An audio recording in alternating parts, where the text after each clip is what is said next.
신약성경 누가복음 6장 46절에서 49절까지 하나님의 말씀을 봉독합니다. 조용히 경청하시기 바랍니다. 너희는 나를 불러 주여 주여 하면서도 어찌하여 내가 말하는 것을 행하지 아니하느냐? 내게 나와 내 말을 듣고 행하는 자마다 누구와 같은 것을 너희에게 보이리라.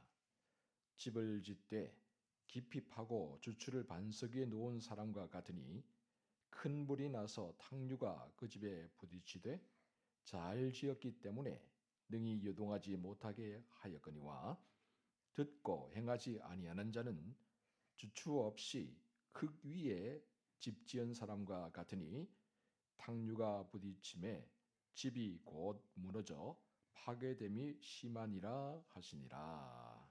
아멘. 할렐루야. 하나님께서 이 시간 크신 은혜와 사랑을 우리 모두에게 베풀어 주실 줄 믿습니다. 여러분, 세계에서 가장 지진이 많은 나라가 어디일까요?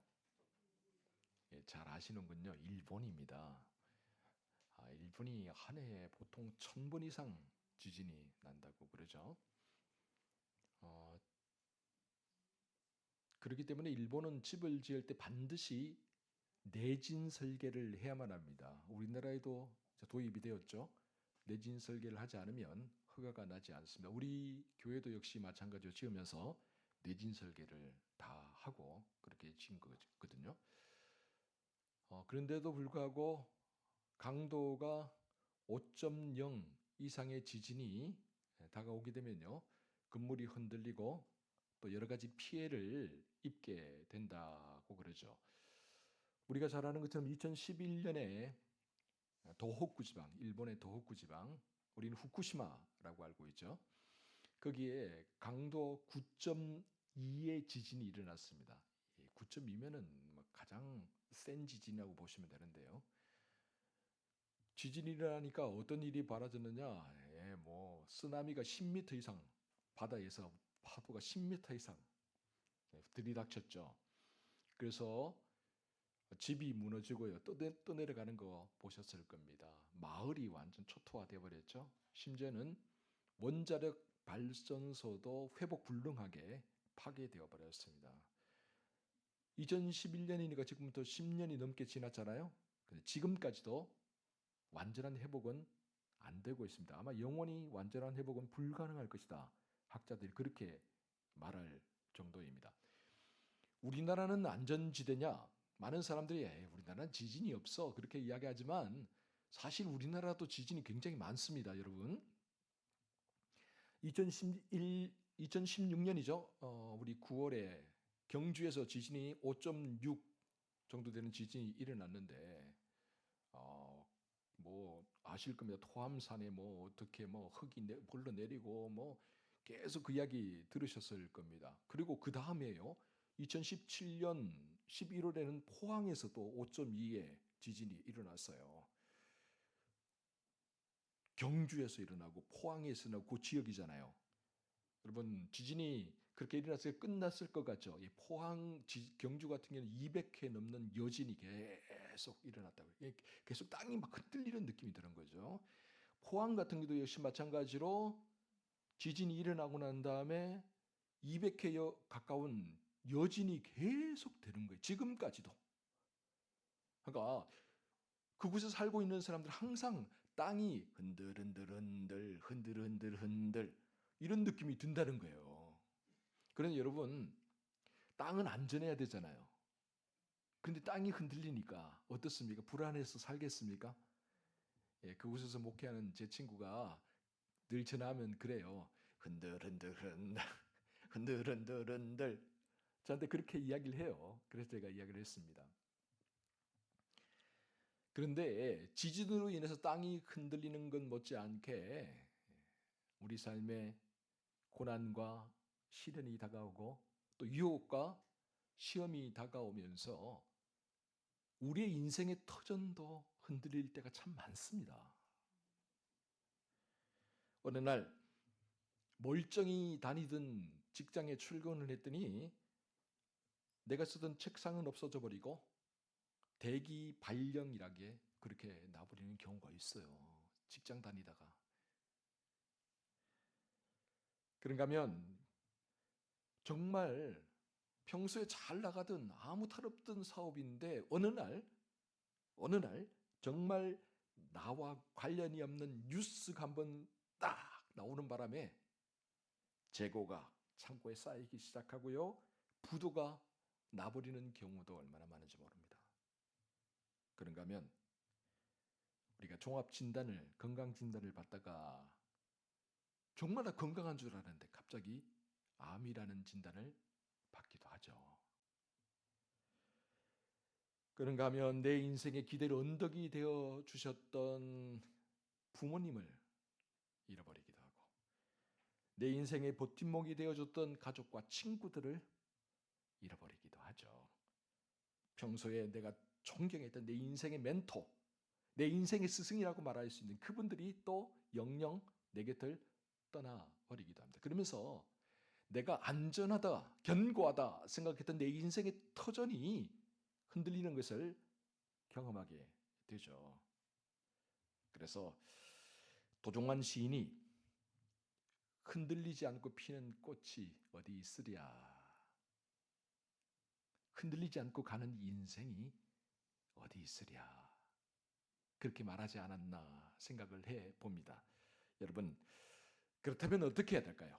우리 인생의 터전이 흔들릴 때 여러분 어떻게 해야 할까요? 폴 틸리라는 아주 세계적인 유명한 신학자가 있습니다. 이 사람이 독일에서 원래 루트게어 목사로 활동을 했던 분인데 제2차 세계대전 때 유대인들을 도와주었다는 이유로 나치에 의해서 추방령을 당하게 되죠. 그래서 미국으로 건너가게 됩니다. 미국 장로교 연합신학대학교인 유니온 신학교에서 조직신학을 가르치는 교수가 되었는데요. 세계적인 석학이다 보니까 정말 수많은 신학생들과 목회자들에게 지대한 영향력을 끼쳤고 지금도 역시 그의 신앙이 상황신학이라는 아주 지대한 영향력을 끼치고 있습니다.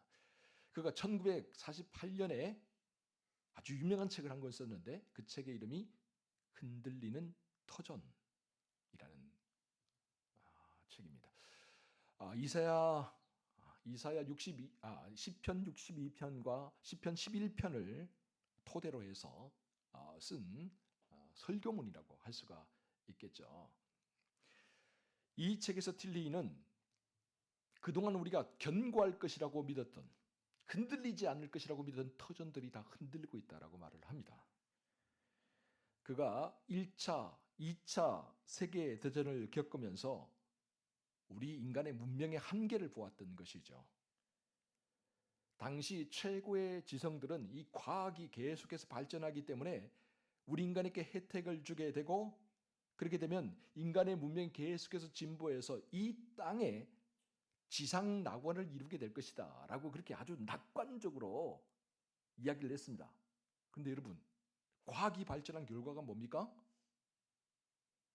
이 과학이 발전하다 보니까 한꺼번에 옛날에는 상상도 할 수 없었던 일이 벌어지는데 대량 살상 무기를 만들어서 한꺼번에 인간을 죽이더라는 거예요.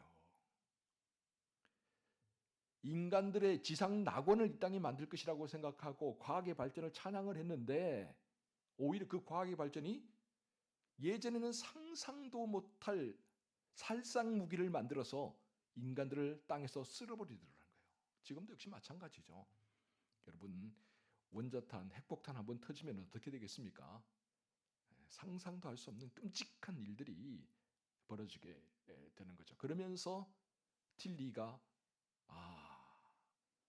우리가 견고할 것이라고 믿었던 그 모든 것들이 흔들리고 있구나. 헛된 믿음이었구나. 라는 것을 깨닫게 됩니다. 그러면서 그가 우리가 오직 반석이요, 요새요, 산성이라고 믿을 수 있는 것은 하나님 한 분밖에 없구나. 라는 사실을 역설하고 있는 겁니다. 여러분, 우리 인생의 터전이 흔들릴 때 거기에 대한 대답의 실마리 오늘 본문에서 우리가 확인하게 됩니다. 우리 믿는 사람들이 꼭 기억해야 될 말씀. 자, 우리 본문 먼저 46절 함께 읽어보도록 하겠습니다. 46절 시작. 너희는 나를 불러 주여 주여 하면서도 어찌하여 내가 말하는 것을 행하지 아니하느냐. 아멘. 여러분, 이 말씀은 예수님을 따라다니면서 육체적으로 현실적인 것만 관심을 가질 뿐 예수님이 하시는 말씀을 행하는 것, 실천하는 것에는 관심을 가지지 않았던 그 사람들에 대한 경고의 말씀이자 질책의 말씀입니다. 당시 주님을 따라다니던 사람들은 병 고침 받기를 원했죠. 수많은 병자들이 주님 곁으로 몰려왔습니다. 그러니까 개인적인 문제 해결을 받기를 원했죠. 뿐만 아니라 어떤 사람들은 배고픔과 굶주림을 면하기를 원했습니다. 주님을 통해서 한 자리 차지하는 것, 사회적으로 명망 있는 사람이 되는 것, 그런 걸 원하는 사람도 있었습니다.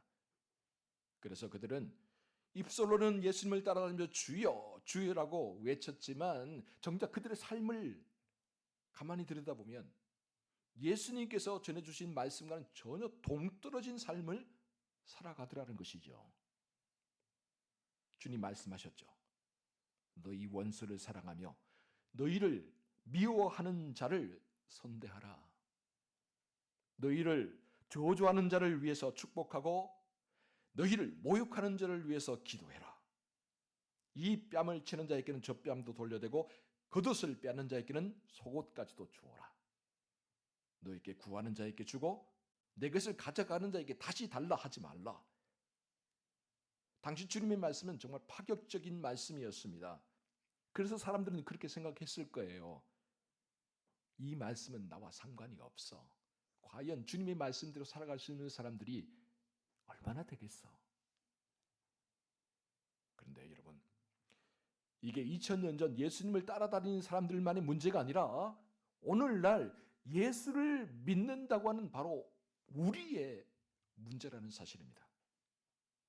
오늘날에도 주여 주여 하면서 교회에 나와서 기도를 하고 주님을 따르겠다고 말하는 사람들은 많지만 정작 주님의 말씀대로 살기 위해서 뼈를 깎는 고통과 내가 죽는, 나를 내려놓는 그런 희생을 감내하는 사람들은 드물다라는 것이죠.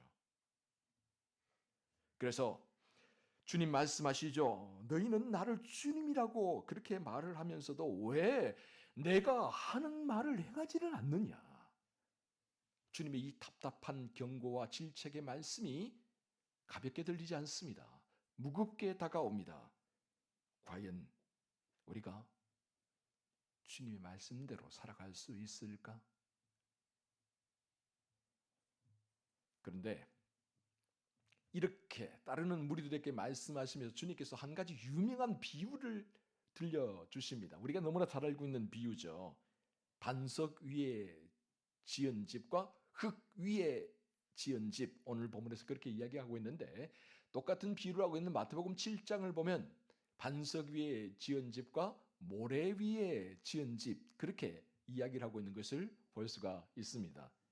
반석 위에 집을 짓는 사람, 모래 위에 집을 짓는 사람.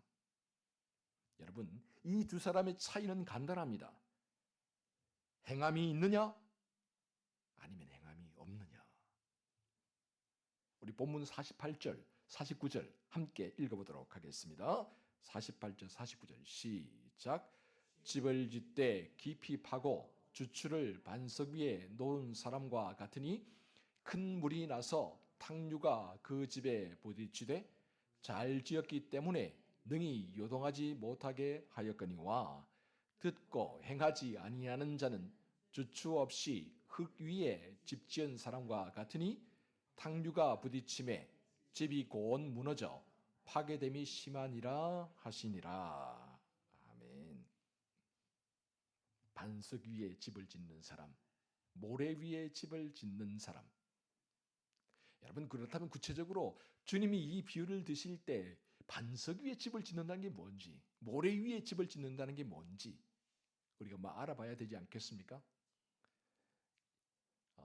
류모세 선교사가 쓴 열린다 성경이라는 시리즈로 된 책이 있는데 그 책을 보면 이 반석 위에 집을 짓는 게 뭐고 모래 위에 집을 짓는 게 뭔지에 대해서 설명을 잘하고 있습니다. 우리는 흔히 반석 위에 집을 짓는다 하면 안반 쫙 단단한 안반 위에다가 집을 쫙 지어 올리고 모래 위에 집을 짓는다 하면 저 해변가에 가서 그죠? 해변의 모래사장 위에다 집을 짓는 그 사람을 생각하기가 쉬워요. 그러나 여러분 이스라엘 지형을 보면 그런 건 아닙니다. 이스라엘이 출애굽을 하여서 가나안 땅으로 들어와 가나안 땅에 정착할 당시에 이스라엘은 지중해 해변가에 자리를 잡지 못했어요. 그긴 철병거를 가진 해양 민족이 있었기 때문에 그곳을 찾은 건 한참 오래 뒤의 일이고 대부분이 어디를 간 중앙 산지 척박하고 사람이 살 수 없을 것 같은 그 중앙 산지를 차지하고 살았다라는 사실이죠. 그런데요, 이 중앙 산지가 흙으로 덮여 있는 것 같은데 조금만 파면은 석회암으로 되어 있는 안반이에요. 바위산이에요, 다. 흙은 30cm도 안 덮여 있고 파면은 다 거대한 안반들이 자리를 잡고 있는 것이죠. 그러다 보니까 어떤 일이 벌어지느냐? 이스라엘 비가 뭐 1년에 강수량이 1000mm도 안 됩니다. 한 뭐 대부분이 500mm 정도밖에 안 된다고 그러지만 비가 한번 내리면요, 우기에 그래도 비가 좀 오잖아요. 오면은 이 땅이 비를 흡수하지 못하니까 이 비가 골짜기를 따라서 쫙 쓸려 내려가면서 와디를 형성해 버립니다. 없던 물길이 막 생겨나는 거예요. 홍수가 나는 거죠. 땅이 흡수를 못 해요. 물론 비가 오지 않는 건기 때가 있죠. 6개월 이상 건기가 되는데 그때는 날이 엄청 뜨겁죠.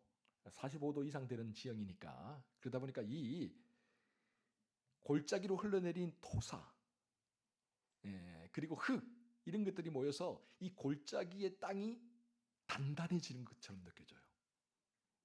햇빛에 의해서 뜨거운 햇빛에 단단해지는 것처럼 느껴지죠. 이곳에 집을 지어도 단단하겠다라는 착각을 할 수가 있어요. 그러나 여러분, 일단 비가 한번 오면 달라집니다. 상황이 완전 달라져요. 산 위에, 언덕 위에 그 바위산에다가 집을 지은 사람들은 비가 오든 바람이 불든 아무런 상관이 없어요. 요동함이 없어요. 흔들림이 없어요. 그런데 이 골짜기에다가 집을 지은 사람들은 비가 오면요, 그 물이 불어나기 시작하는데 감당할 수가 없을 만큼 불어납니다. 그렇다면 한번 물어봅시다. 바위산 위에다가 집을 짓는 게 쉬울까요? 아니면 골짜기에다 집을 짓는 게 쉬울까요? 여러분, 골짜기 집을 짓는 게 훨씬 쉽습니다. 왜요? 바위산은 일단 건축 자재를 가지고 산으로 올라가야 되잖아요. 그리고 그 집을 짓기 위해서는 그 땅을 파고 안반을 부셔야 되잖아요. 이게 골짜기 같은 그런 거 없이 거기다 집 바로 올리면 되잖아요. 몇 배 더 힘든 거예요. 바위산 위에 집을 짓는 게, 산 위에 집을 짓는 게. 그래서 사람들이 유혹을 받는 거죠. 뭐 그렇게 어렵게 집을 지을 필요가 있어. 그냥 골짜기에다 집을 지으면 돼. 여기도 단단한데, 좋은데. 평소에는 몰라요. 그런데 일단 비가 나고 홍수가 한번 나보면 달라지죠. 완전 상황이 달라지게 된다라는 것입니다. 이렇게 주님은 집 짓는 사람의 비유를 말씀해 주시면서 반석 위에 집을 짓는 사람은 말씀을 잘 듣고 그대로 지켜 행하는 사람이다. 반면에 모래 위에 집을 짓는 사람은 말씀을 듣기는 하지만 실천하지 않고 행함이 없는 사람이다. 분명히 말씀해주고 있습니다. 그러니까 여러분, 이 말씀이 단순히 집 짓는 사람의 문제가 아니라는 거죠. 집 짓는 이야기가 아니라는 거죠. 집 짓는 비유를 통해서 우리가 신앙생활을 어떻게 해야 하느냐에 대한 문제를 우리에게 제시해주고 있다라는 것입니다. 그렇습니다. 신앙생활은 행함과 실천의 문제입니다. 여러분, 얼마나 많이 성경을 아느냐가 중요한 게 아니에요. 얼마나 오랫동안 교회를 다니느냐가 중요한 게 아니에요. 얼마나 우리가 주님의 말씀을 깨닫고 그 말씀 한마디라도 우리가 실천하며 행하며 살아가느냐가 중요하다는 거예요.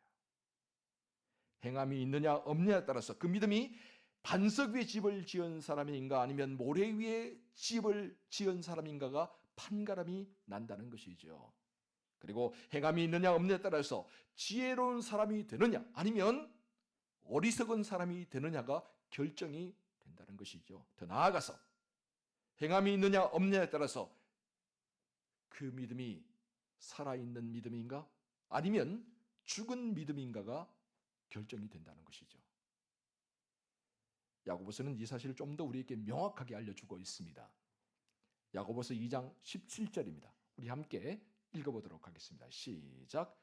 이와 같이 행함이 없는 믿음은 그 자체가 죽은 것이라. 행함이 없는 믿음은 그 자체가 죽은 것이다. 여러분 조금 더 내려와서 야고보서 2장 26절을 보면 더 명확하게 이야기를 하고 있습니다. 같이 한번 읽어보도록 하겠습니다. 시작. 영혼 없는 몸이 죽은 것 같이 행함이 없는 믿음은 죽은 것이니라. 아멘. 영혼 없는 몸이 죽은 것처럼 행함이 없는 믿음은 죽은 믿음이다. 여러분 죽은 사람을 기억하지는 않습니다.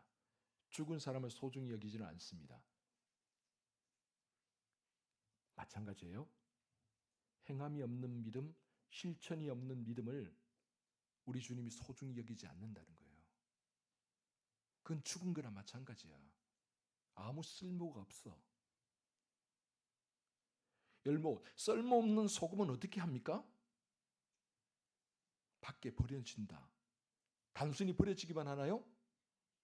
지나가는 사람들이 밟게 되죠. 죽은 믿음, 쓸모없는 믿음은 결국 주님으로부터 버림을 받게 되고 그러면 세상 사람들의 발에 밟히는 조롱과 비판의 대상이 될 수밖에 없다라는 거예요. 왜요? 알맹이가 없으니까, 생명이 없으니까. 사랑하는 성도 여러분, 말씀을 듣기만 하고 행하지 않는 사람들은요, 시련의 파도가 닥쳐오고 고난의 태풍이 밀려오면 정신없이 흔들립니다. 그러다가 결국 신앙생활을 포기해버리죠. 마치 모래 위에 집을 지은 사람들처럼 거센 세상의 물결에 휩쓸려서 흔적도 없이 사라져버립니다. 그러나 여러분, 작은 것 하나라도 내가 깨닫고 내 마음에 감동이 오고 그 말씀을 가지고 작은 것 하나라도 실천하며 행하며 살아가는 사람들은 반석 위에 집을 지은 사람과 같습니다. 요동하지 않아요. 흔들리지 않아요. 오직 주님만 바라보죠. 세상 사람들의 목소리에 그렇게 귀를 기울이지 않아요.